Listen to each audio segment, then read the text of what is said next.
Hey, good morning, everybody. It's Robert Phoenix, broadcasting to you live from the Northern Lights. I inadvertently picked up my sick and wheezing droid this morning to use, also known as my other computer.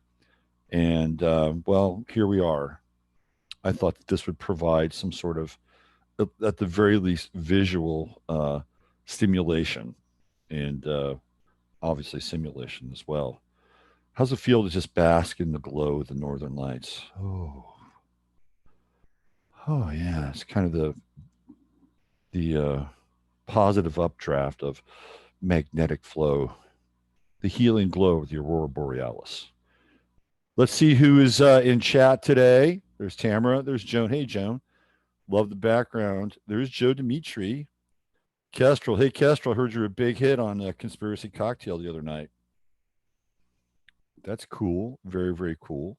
One of the panelists. Let's see. We've got Donna. Hi, Donna. Alexis. Hey, Alexis. 1-0 Dragon. CVMR47 says she loves the background. Yeah, it's a nice background, isn't it? Yes. You see, good morning, fellow detainees. Uncle Glenn with that dry, sardonic humor. How funny is that? Um, you know, Zoom is actually able to create new virtual backgrounds. Isn't that awesome? But they can't answer a fucking customer service issue. So I've been in CS hell with Zoom for the last week, just to let you know, fellow detainees. That's really good. That's good stuff, man. So I've been in CS hell with Zoom for the last. It's just brutal, man. Brutal. So you try to find kind of workarounds, cut throughs, hacks, and sometimes if you call sales, you can actually get somebody who might be how do I say this receptive to your dilemma, right? And in this case, they have so many calls for sales that they can't even take sales calls. That they have to go into what's called the sales overflow. Welcome to the 21st century model of economic workforce austerity. So obviously Zoom is a product that's in demand right now, and their stock price has gone through the roof. Great. I'm happy for them. I think it's great. Good. Why don't you hire some more fucking people? Okay? It's like your stock price has doubled. You should be getting people on the freaking front lines right now. You know, don't cut back on certain, like, great. I love this virtual background. Why don't you hire some more customer support people? And by the way, I used to be able to actually call Zoom at one point. I've been paying $50 a month to these people for the last 2 years. So add that up. That's $10,000. I've paid Zoom $10,000, right? Over the last 2 years. Let me do the math on that. Sorry, it's a little early for me. $50 a month times 10, 500, so $1,000, $1,200, $2,500. My bad. I just have to get my synapses together here. Math was never my strong suit, by the way. Growing up, I had a real bipolar relationship with education. Really did. Might say a lot about me. Learned how to read in like a day. Actually, I was reading before I went to school. That was not a problem for me. Everybody else was on the big red book, and I was on the little green book. Took off like a bullet train. Now, numbers, on the other hand, I hated. I hated the number thing. It made my brain hurt. It made my brain hurt. So in the second grade, I think it was the second grade, um, if you did well and passed tests, in the second grade with math, you got, gold star or silver star or whatever. So, they would never get away with that these days. You could not have the gold. You could not have the big chart on the wall and every kid's name on the chart, right? And then have stars that are attached to their name to show them and everybody else just how smart they are. You couldn't get away with that now. But back then, that's what we had. So I was not really all that great at math. I was great at reading, memorizing, uh, articulating information as a kid, but math, no, no, no, no, no. So what I did is I actually found where the stash of the stars were, and I just started licking the stars and putting them up by my name. I'm sorry, it was probably not the best practice or hack, but I made sure that I kept pace with everybody else just by finding the stars. And I had another moment like that too. This is true confession, day to day. I had another moment like that too when I was in the fourth grade, just 2 grades removed, and there was uh, this math class, right? And if you did well on your tests, you got little bags of candy corn, and you could probably never get away with that today either, right? So I wound up again. I wasn't great at math, but I knew where they kept the test scores, the test answers, right? I figured out where the test answers were, and so I was just making out the test answers on my sheets. So I got bags of candy corn all the time. I was the kid with all the candy corn, and trust me, it came back to haunt me. But they don't give grades for that now, do they? They don't give grades for cleverness. I was born in the year of the rat. All right, let's talk about some of the stuff that's happening now, real time now. Bill Gates. I'm not sure how many sort of visuals I'm going to give today. I'll probably try to give a few, but not a whole lot. So let's just go over where we are today. You know what this feels like? This feels like the hostage crisis in Tehran. Day number 27. The hostage crisis in Tehran. Tonight with Ted Koppel. That's what it feels like. This feels like a hostage crisis in Tehran. And we're all being held hostage. Now, to be fair, the WHO just got defunded, but that's not that much money. What are they, $500 million a year from the US? Come on. That's chicken scratch. That's chump change. That's total chump change. That's Trump change. That's what it is. Bill Gates, if he wanted to, could wake up and pee $500 million in the morning every day for the next 100 years and make up the difference. And I'm sure he's already funding them. But from an optics standpoint, it's good. I like it. It's a nice optical effect because Tedros is a thug. Let's be clear, most of them are thugs anyway. All right. You see, when I was young, I figured out that stealing the answers for the test and getting my candy corn actually had consequences. It had consequences both on my conscience and also on my learning curve, right? These people never figured that out. They're stealing the test answers and they're running around with gigantic bags of candy corn and they're shoving the bags of candy corn in your face. That's what they're doing. So, but it looks good, but they're all thugs. They're all thugs. You just have to hope that your thug is better than their thug, or your thug is smarter than their thug, or your thug is more well connected than their thug, or your thug might be guided by, some kind of principle that and believe it or not, even the gangs, even the mafia had principles. Like the mafia did not want people selling drugs to kids. You sold drugs to kids, you got in trouble. Like there were certain things that the mafia would just not tolerate. Even in prison, they've got principles. If you're a child molester or a pedophile, your ass is grass in prison. You see, so even thugs have principles. Let me see if I can find something here. Okay, what do we have? Let's go here. Let's see.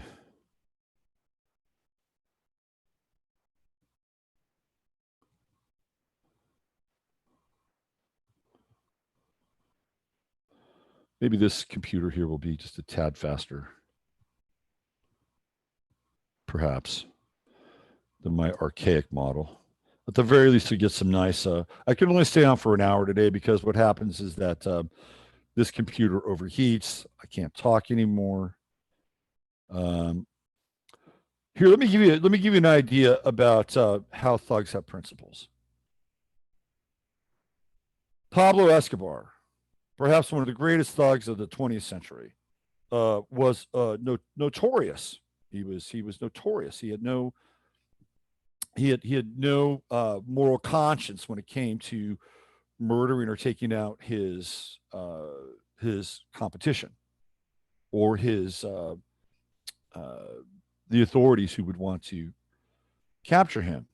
But what Pablo Escobar, who was a Sagittarius, by the way, what he recognized was that the government that was supposedly serving the people was just as corrupt, or if not more corrupt, than him and his operations. And so Pablo Escobar was kind of an interesting Robin Hood character in that he was making a shit ton of money, as they say, with the cocaine trade, but he was actually supplying services to the people. And the government didn't like that.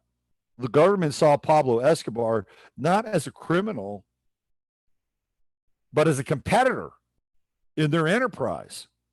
And they didn't like that because they had a separate deal going on with George H.W. Bush and the Bush family and their relationship with the product of Colombia, which was cocaine. And so the Bush family and the Bush government went down and started to eliminate their competition. That's what they did.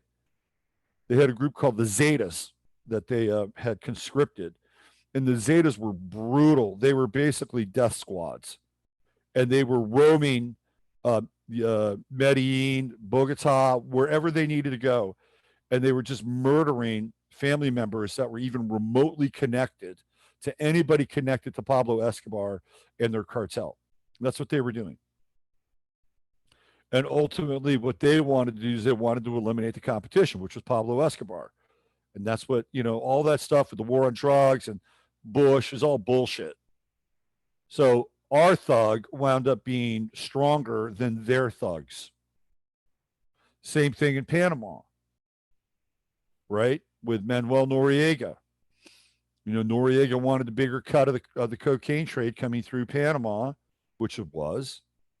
And he knew where the bodies were buried, and the Bush family didn't like it. So what did they do? Off to Panama, invade Panama, blow shit up, and then eventually extract Noriega. I don't know what that is. Right? So Tedros is a thug. He's a thug. And these organizations, these NGOs, they're gangs. That's what they are. And I've been talking about this for a long time. And when you go to prison, which seems like we're kind of there now, right? As Uncle Glenn likes to reference his home arrest. When you go to prison, you got to join a gang. If you don't join a gang, you're screwed. You're in limbo. You don't want to be in limbo in the yard. So you got to join somebody, and it's usually based on some form of racial affiliation, right? You got the Bloods, you got the Crips, you've got Latino gangs, you've got MS-13, and if you're so-called white, you've got the Aryan Brotherhood. And then you got to pick a side in there, or else you're screwed, and that's the way it goes. And this is how the psychopathological mindset forces people into alliances and allegiances that if they were able to live their life with their good conscience and their heart open, they would not be able to do, or they would not want to do. Okay. Most people, it would just want to be free, but in a lot of ways you can't. That goes, that the Stefan Verstappen talked about this when he was on the air with me a couple of weeks ago. And he basically said the same thing. If you grew up in a city, you've got to join a gang. If you don't join a gang, you're kind of screwed. Then it's the pincer effect. Pick one or the other, the red or the blue, the blood or the Crips, the Democrat or the Republicans, the liberals or the conservatives. And for any free thinking, truly liberal minded, and I mean truly liberal minded, not liberal in the sense that the media defines it, any free thinking, any liberal minded, any freedom oriented person would find that deplorable. And yet, this has become the rules of engagement in our world. Welcome to the Gemini paradigm. Okay. All right. That's my little opening rant for today's show. Let's see what we got here in CL. Let me find you guys. Check in with y'all. I'm no dummy, but upbringing could have been more balanced with them highly involved in church, dad-oriented minister there. Now the masked or the unmasked. Thank you, Uncle Glenn. That's right. Yep. Yep. I agree. Government criminals hate competition. That's right. Like the mobsters that go to mass. Of course. That's a good point, Joan. Reminds me of the old kennel racing commercials. My dog's better than your dog. What does Finette have to say? There's Raven. Hi, Raven. Nice to see you. Out of the shadows, making a big hit, over 5 million. Over 5 million views. Looking like it's the new zeitgeist. Yeah, the new zeitgeist. Remember when Zeitgeist came out? Remember when was Zeitgeist? What was the other one about 9/11? That 9/11 film. California began to unlock regionally with Oregon and Washington. My balcony has the first name. Yeah, let's talk about this a little bit now. Let's get into where we are with. So we have the federal government defunding the WHO for a paltry $500 million a year. That's nothing. That's just chump change. How much does the WHO get from China? They get a lot. How much does the WHO get from the EU? Probably a lot. How much does the WHO get from Bill Gates? And not just Bill Gates, any of these other, semi-human or inhuman oligarchs. You probably get a shitload of money. $500 million is nothing. Nothing. They're pumping $1 trillion a day into the economy, okay? $1 trillion a day. Wrap your head around that. Just floating dollars. By the way, did everybody get their UBI check? I'm not going to get one. It's kind of a badge of honor. Today's UBI day. Isn't that interesting too? Right? This is an interesting kind of mindfuck paradigm flip. Like normally this is the day that you would have to file for your taxes. But you're not. You're getting something back instead of, I mean, I don't know. Did they move the tax line, didn't they? Pretty sure they did. They moved the tax line. The tax filing deadline. But now, right, instead of paying, what are you doing? You're getting paid. Ooh. Doesn't that kind of rewire the bicameral mind a little bit? Today's Universal Basic Income Day. It's no longer tax day, right? So how are you going to spend your UBI? And I'm assuming most of you, well, I don't know about Chatlandia. Some of you guys may not qualify for UBI. I'm just kind of thinking a little bit there that maybe you're a little bit outside the UBI orbit. But I know some of you are in that place where you can benefit from today's largesse.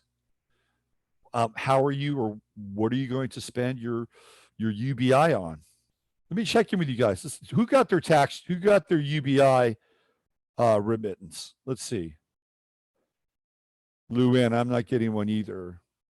I will not take their blood money, and I'm under poverty line. Christine, you're my hero. Way outside the UBI orbit. No UBI here. All right. Long time rabbit hole probers left. All right, what else do we have? Let's see. What do we got? 40 million from China, 200 million from US. Yep. There. Oh, interesting. Well, I guess that 200 million is gone. Out of the shadows seem pretty remedial. Out of shadows. Yes. What else? The only problem with Zeitgeist was that there was an agenda behind Zeitgeist. None here. They say it's an advance in your refund. Did not receive my welfare check I didn't apply for. Hey, Jolie, what's happening? A friend of mine got hers. I've had to pay the last few years, so no direct deposit routing numbers. Mine may come in snail mail if I get it. I probably won't get one. Let's see who else. I'm Canadian, and I took the money, bought loads of stuff I needed, including new glasses and archery equipment. Well, way to put it to good use, Cindy. We are getting one theoretically, say the Crimmies, but ungats so far. Already spent it on Ozone Maker and Zapper. Good for you. Good for you, Len. Let's see. Count me out on UBI check. Nothing here. Hey, David, nice to see you. Welcome back. Okay. Chatlandia. I gotta love you guys. We're in the same bucket, as they say. Okay, so now we know that we're not going to be sending money to the WHO. It's not a big deal. They'll survive. It's more for optics than anything else. Okay, but I'm glad that Trump threatened something. He rattled the saber. I mean, right in there, right? So what else happened yesterday is Field Marshal Adams, the military doctor, who always shows up in uniform, which I think is quite interesting. Why don't one of these guys show up in a lab coat to at least convince us that they're real doctors? No, I'm sure he's a real doctor. Okay, I'm sure he's a real doctor. He comes from Indiana. He's a Pence guy. Those people that are there as part of that group, they're Pence people. Like Adams is a Pence person. Bricks is a Pence person. Fauci, who knows the Fauci? Who's being diminished now because Adams yesterday said, we're going to move away from that model that the CDC and the NIH and the WHO and any other three-letter organization has been using. We're gonna go off of our own model now. Now, I think that that's okay, but again, is it going to be optics? And it's actually quite smart for Trump to get Adams out in front for a number of reasons, right? First of all, he's a doctor. Are we going to try to compare Adams' stats and bona fides with Fauci? Like, who's more credible? Who's got, greater medical acumen? Who's got a higher science IQ? Is that where we're going to go now?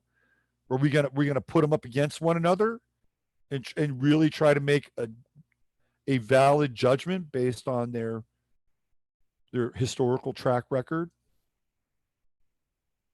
The other thing, and I think that this is important, is that Adams is an African American. And don't discount this, right? Just don't discount this. And he's not a shield, obviously, because he's been there for a while, whatever.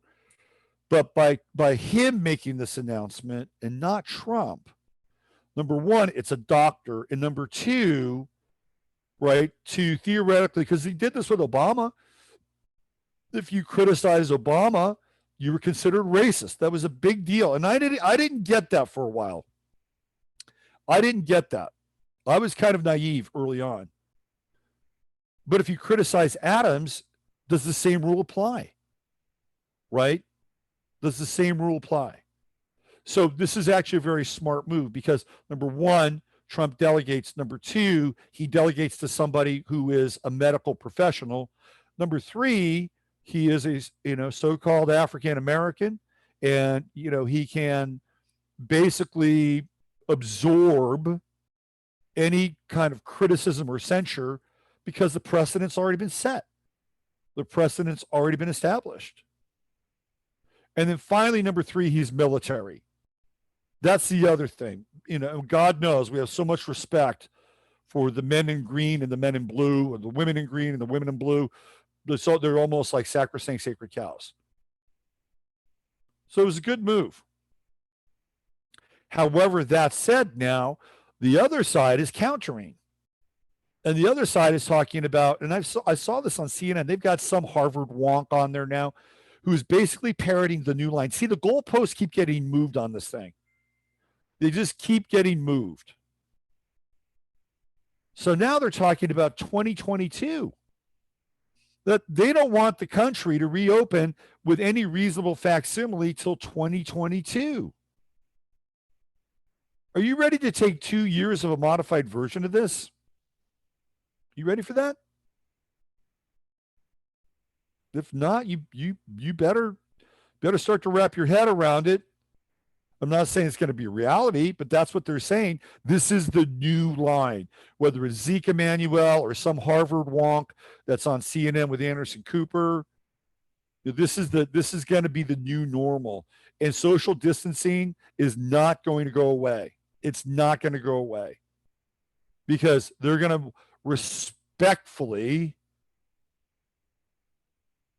make sure that people are not in their own space or not in each other's space. Now, this 6-foot rule is so freaking arbitrary. Let me see if I can find this thing. I'm going to go to a website that I used to go to more often, but don't go to anymore. I'm going to show you this this graphic so that you guys can actually see how this works out with. Let's see if I can find this.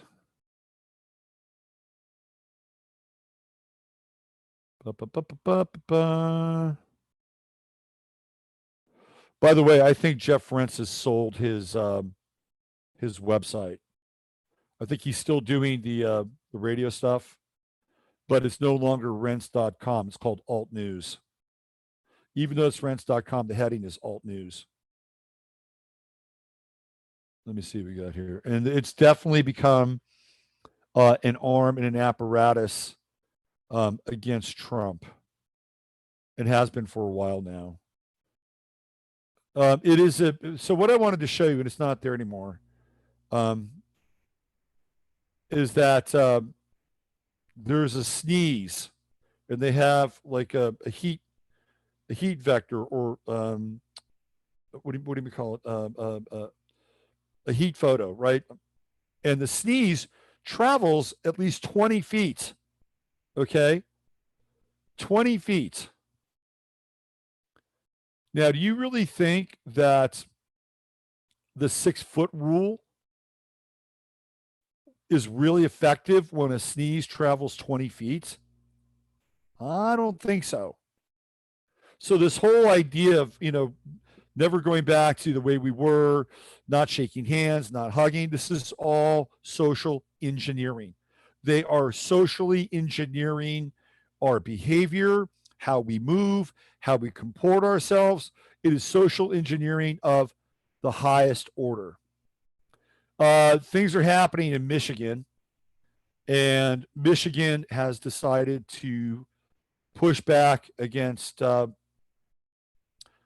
dictator Whitmer, and apparently 15 to 20,000 cars are going to descend upon the Capitol there. So let's just see what's happening on that. Let's see.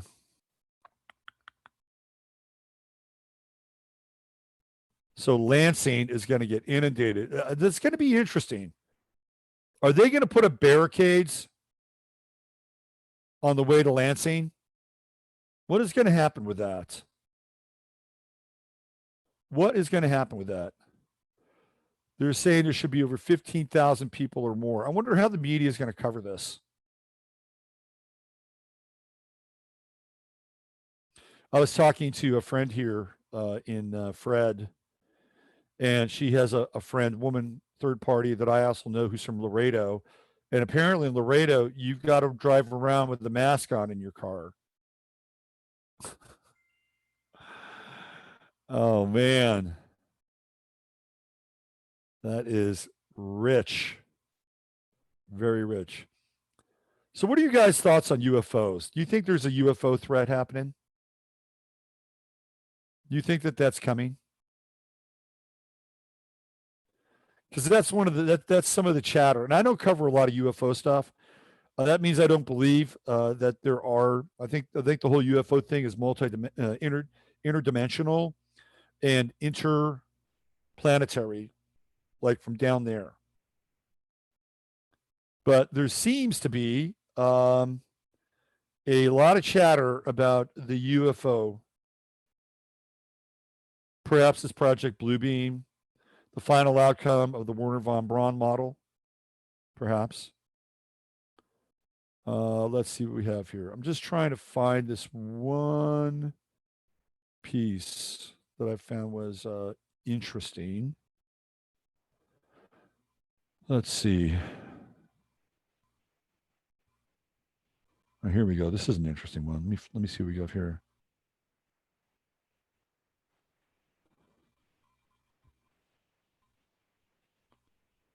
Yep.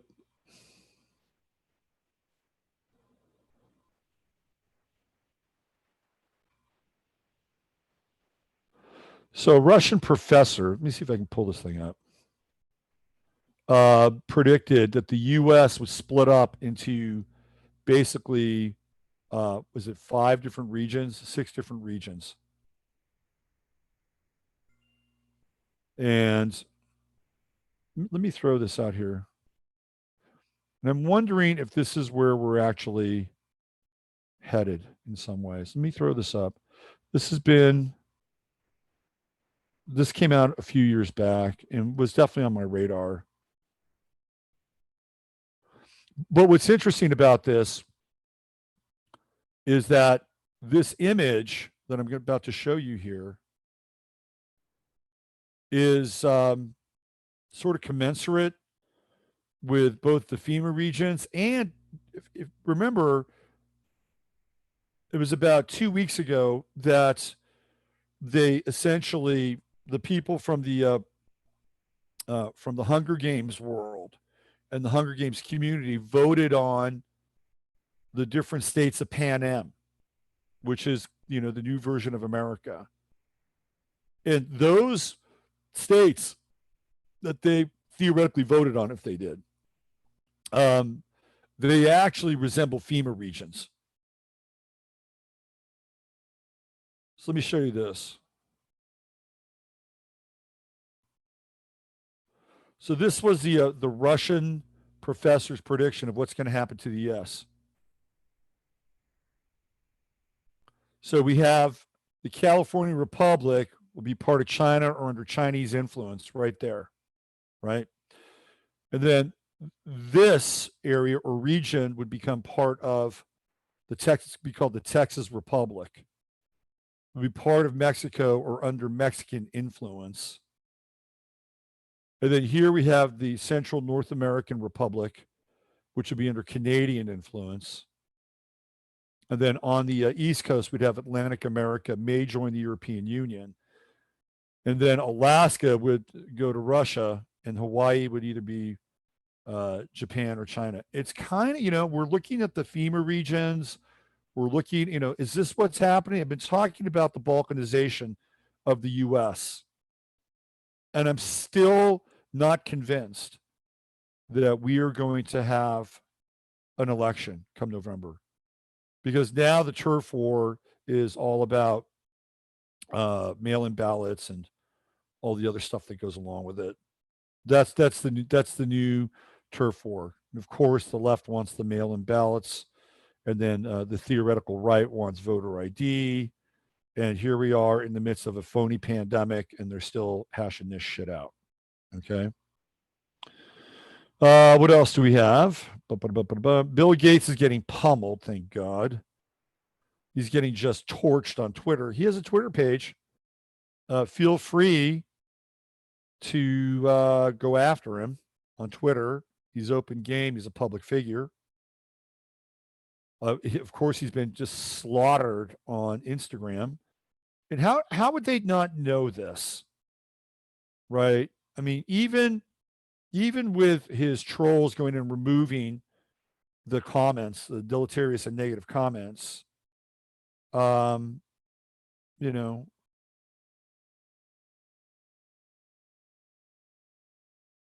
why wouldn't they think of this? I don't get it.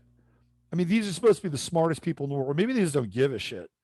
Maybe that's just part of their arrogance, and they're laughing, laughing all the way to their deep underground military bunker. So I think that the UFO thing is kind of interesting at this point, whether it's real or not. And it's definitely on my radar now. It is definitely on my radar for sure. I'm just trying to find I'm just trying to find this one piece here. It was this one picture that I found. It was about social distancing and social distancing being the new normal. But if you look at everybody who's part of the coronavirus response team, they are not socially distancing, and I mean not. Oh, this is unfortunate. Here we go. More doom. So while we're battling the theoretical coronavirus, could bird flu have now snuck in to the raging um,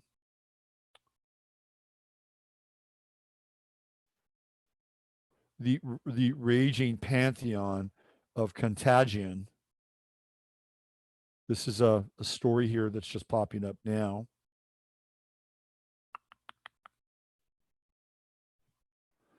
This is from Chattanooga. Oh no, this is a different story. Sorry, my bad. My badness. Apparently, there were 1,583 turkeys that were euthanized in South Carolina, which meant that 32,577 birds were killed. I'm just trying to find the link.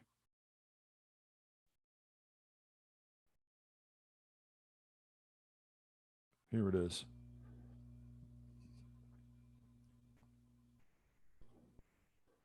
Now, of course, this is mainstream news, but there it is. More than 330,000 turkeys euthanized after deadly bird flu round in South Carolina flock. Those poor turkeys.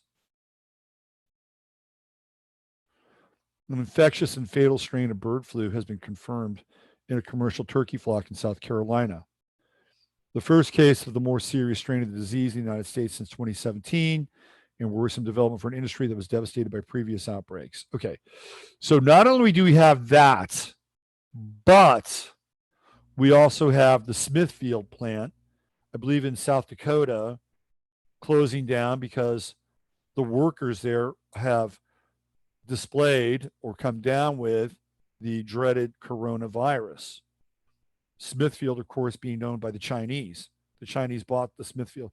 Well, it's like, don't even get me started on the whole Chinese thing. We gave them carte blanche. We gave them carte blanche to come in and essentially take over our country. Not just us, but they were enabled by other groups and other countries. Okay.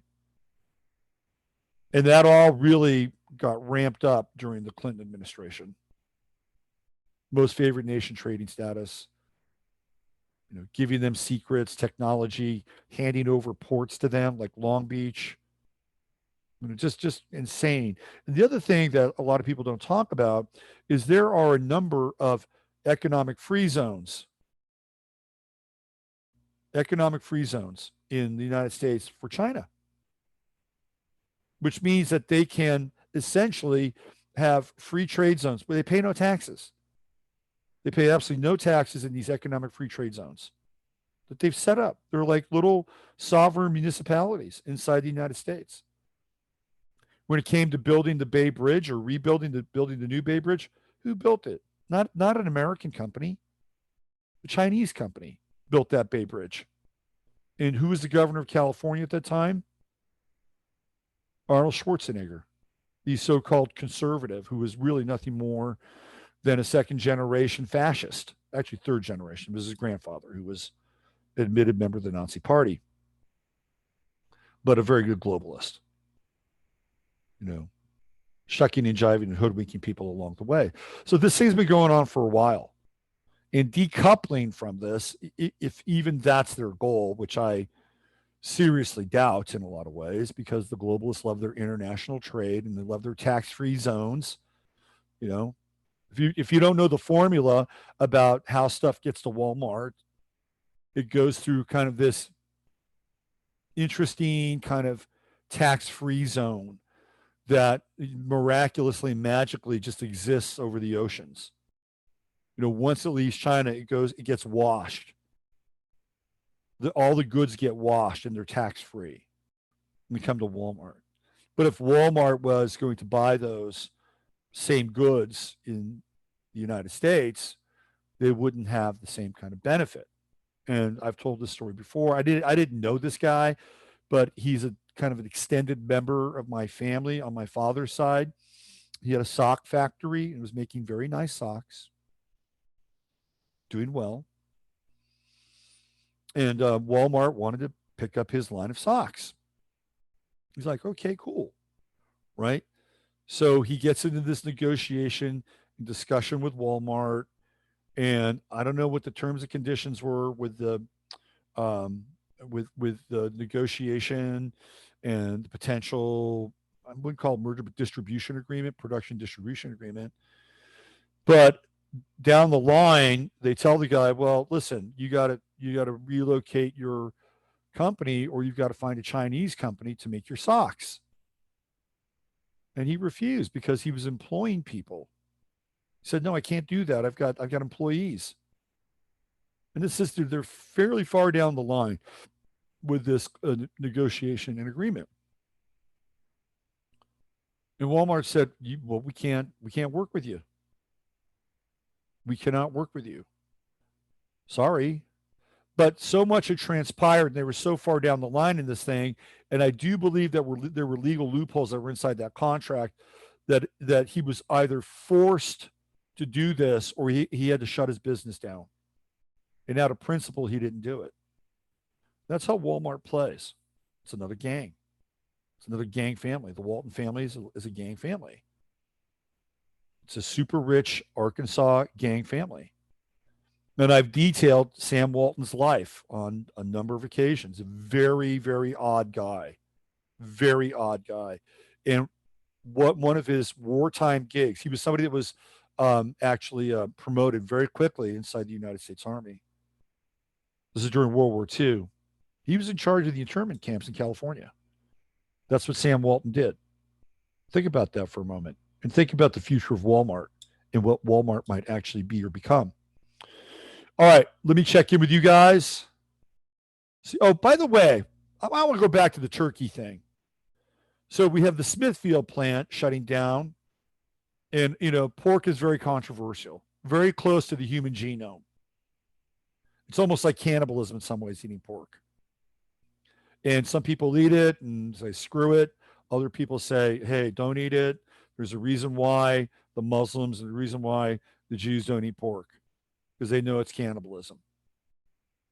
Right. So, and pigs are actually very, very smart. Very, very smart. Smart.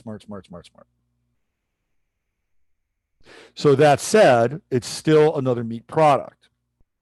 Turkeys are a meat product. And they're starting to tell the beef manufacturers. Well, you don't really manufacture beef, but the sellers and the purveyors and the processors of beef and the cattle farmers to shut down their production. So what is this all about? It's about moving the United States into the vegan diet, the plant-based diet, right? Just more of an incentive to not eat a turkey. More of an incentive to not eat pork. More of an incentive to not eat. They might even start paying you. They might even start paying you. If you go to the store, and of course your UBI will be tracked, right? Will be tracked. Your social credit will be tracked. So let's say you purchase a beef product and they deem that a beef product is going to be something that's going to be a strain on the system and deleterious to the environment, well, you might get a demerit for that. And maybe you get your UBI uh, lessened. But if you buy the right plant products, you get smiley faces, plant-based with smiley faces, smiley faces. And if you buy enough plant-based product over a period of time, your UBI is increased. Welcome to the Skinner box. The program is insidious here. It's totally insidious, especially the social distancing stuff. And of course, the smart money is that this is on AI and they want AI to be able to, differentiate and track you. And even with the masks, they want to be able to establish rhythm, pattern, gait, body type. And they may even be working off of heat sensor vectors, okay? That everybody has a unique heat sensor vector, a unique electronic signature or energetic signature. You don't think that they're capturing that? Hello, Carillion Photography, look behind me, right? You don't think they're capturing that? You don't think that they're like honing in on your aura or your auric field? Of course they are. Of course they are. When people get together and they mix their auras and their subtle bodies, it's kind of one blobby energy mass. But what happens if you have a spectacular aura? Beep, beep, beep, beep, beep, beep, beep, beep, beep. We've got one. AI says, aura alert, aura alert, aura alert. Now all of a sudden it's like, okay, we got to bring their aura down. We got to detune that subtle body. Start bombarding them, 5G, whatever. And they could actually see the aura go down. Right? Okay, aura effect under control. And all of a sudden you'll see that person's face change and maybe their gait changes a little bit. Their shoulders start to slump a little bit more. Real-time manipulation of subtle bodies. How's that for a paranoid wet dream?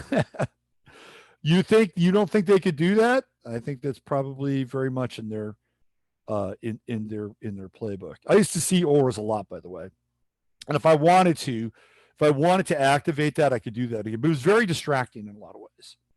Very distracting because I'd be looking at their subtle bodies a lot of the time than the actual person itself. I think the most spectacular aura that I ever witnessed, and I kid you not, was this guy by the name of Sri Chinmoy. Sri Chinmoy was, one of these gurus, and he was the guy that led the meditations in the UN. He was based out in New York, and then he started to appeal to like John McLaughlin of the Mahavishnu Orchestra, Carlos Santana. They were Sri Chinmoy people because he was also a musician, and so he appealed to that group. And one of the guys that he was connected to was this guy, Narada Michael Walden, who was a producer for Whitney Houston and Aretha Franklin, George Michael. Narada was an interesting cat.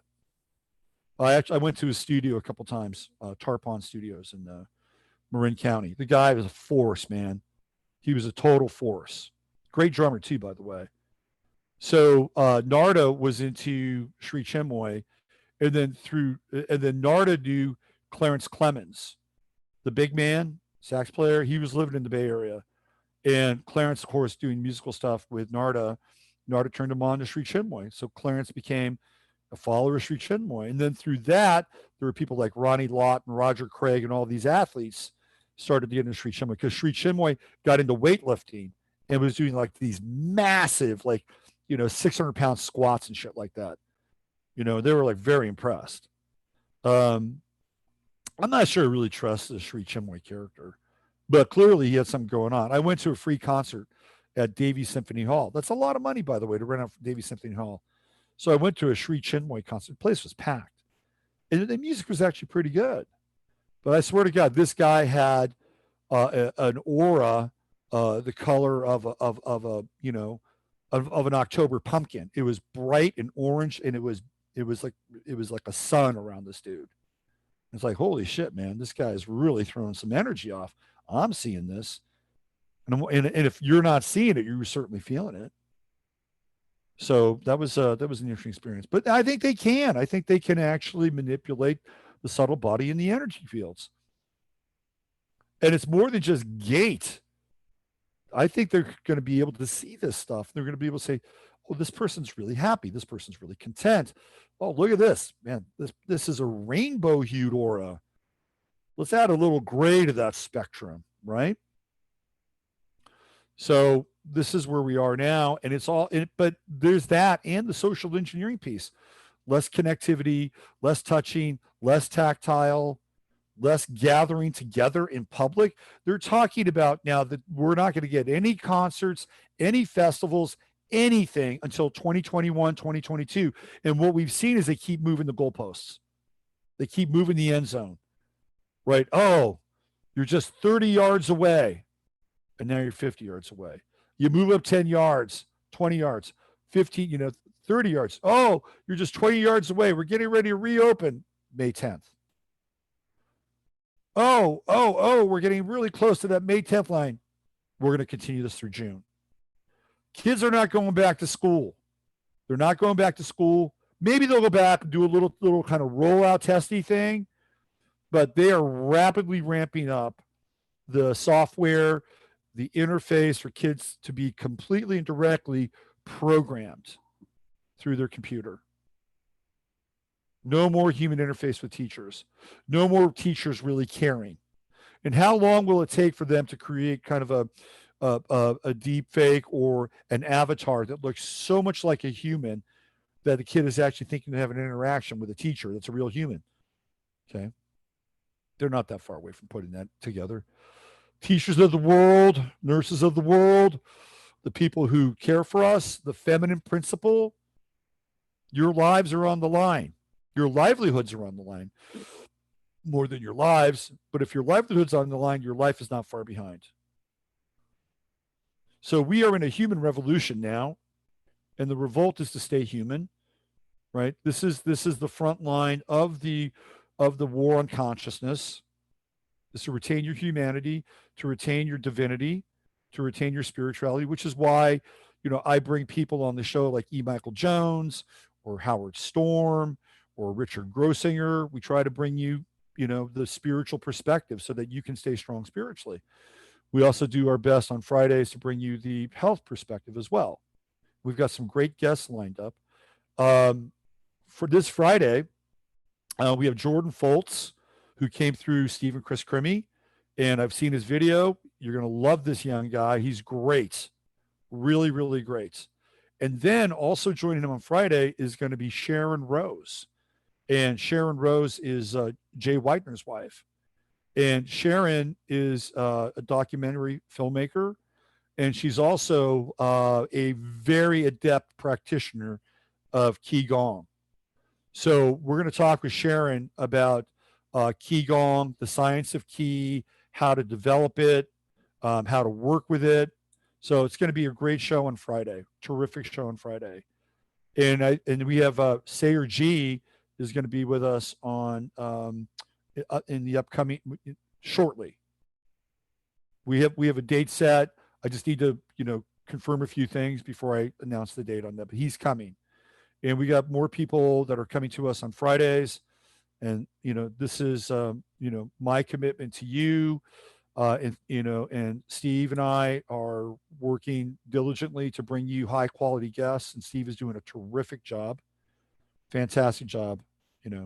It's great having him on board, and everybody else helps out too in your own way. I know a lot of you send me videos or links, and some of that is very relevant, and thank you for continuing to send that stuff. I can't always get through all of it. I try to answer everybody via email, and because I think that's just me. I've always been that way. All right, let me check in with you guys before I get out of here today, and leave you with your salutation of positivity. Let's get into CL, see where you're at. Let's see where we're at here. Up, up, up, up, bum. Come on, come on, come on. Here we go. Come on, come on, come on. Come on. Come on. Come on. I wish you could get Laura Eisenhower. Uh, hmm, hmm, hmm, hmm, hmm. I met Laura one time. She seems like a nice young woman or nice woman. Uh, but I'll just put that. I'll put the Laura Eisenhower request on the back burner for now. I'm doing my best to be polite around that. Let's see what else we have here. I do need a reading soon. Okay, it's insane. The Indian masters like Babaji, etc., could bilocate in India. People are not in awe of instant manifestation by these gurus. A lot of mental training, aka hours of meditation. Don't say it about pork. I live in pork country. Look, I eat pork. So, whatever. I eat it. I got a reading from Laura once. Let's see what else. UFOs are multidimensional. Da, da, da, da, da. Hi, Caden Shaver. Let's see what else we have here. I thought I was being paranoid when I felt they could zap our auras. Interesting you bring this up. Yeah. That's how they really get to know who you are. It's not by, I'm okay with pork. I just throw it out there. She did a great interview with Jay. Well, it's good. Look, I'm just going to be upfront. I'm not a huge Laura Eisenhower acolyte. I'm just being upfront. If you find value in her work, uh, then please avail yourself of it. There's plenty of platforms and plenty of people that are interviewing her.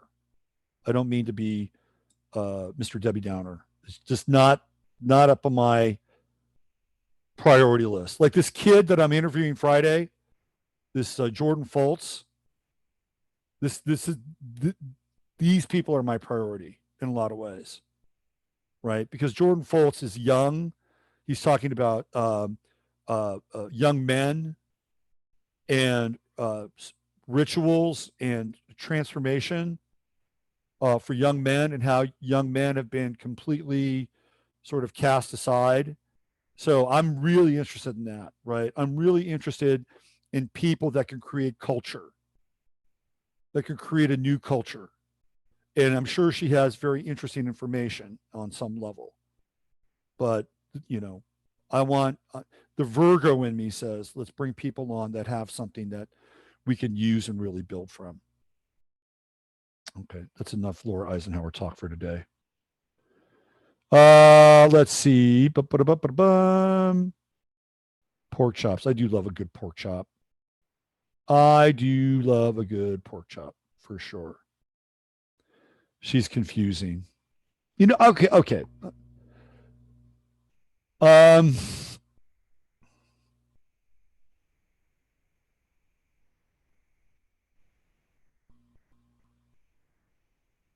I'm trying to rush go with this. I'm not going to go there. All right. So let's end today's episode on a positive note as you gaze wistfully into the aurora borealis behind me, the soothing magnetic glow, the aura of the planet itself.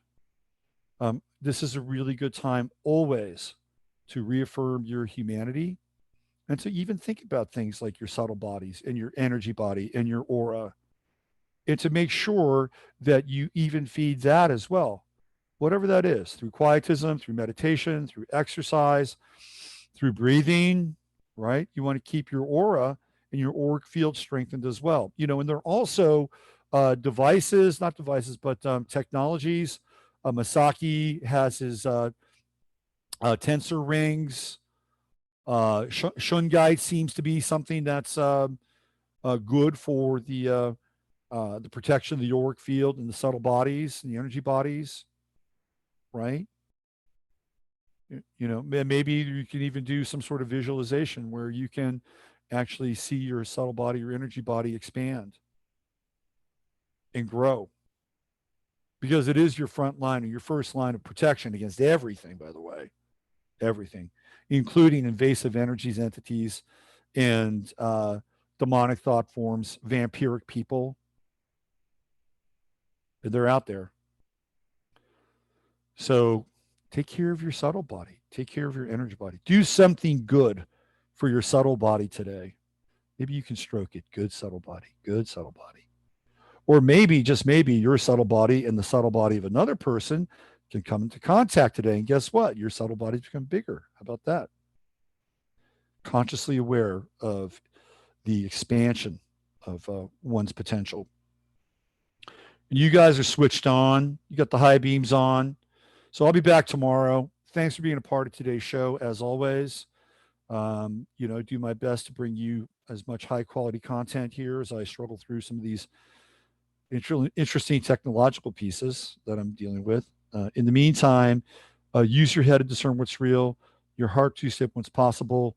Jordan Foltz, Sharon Rose, this Friday, you're going to get plenty of good stuff, plenty of spiritual, emotional, and psychic nutrients this Friday. So we'll power up on the Friday Farcast. In the meantime, have yourself a fantastic day. Keep your spirits up.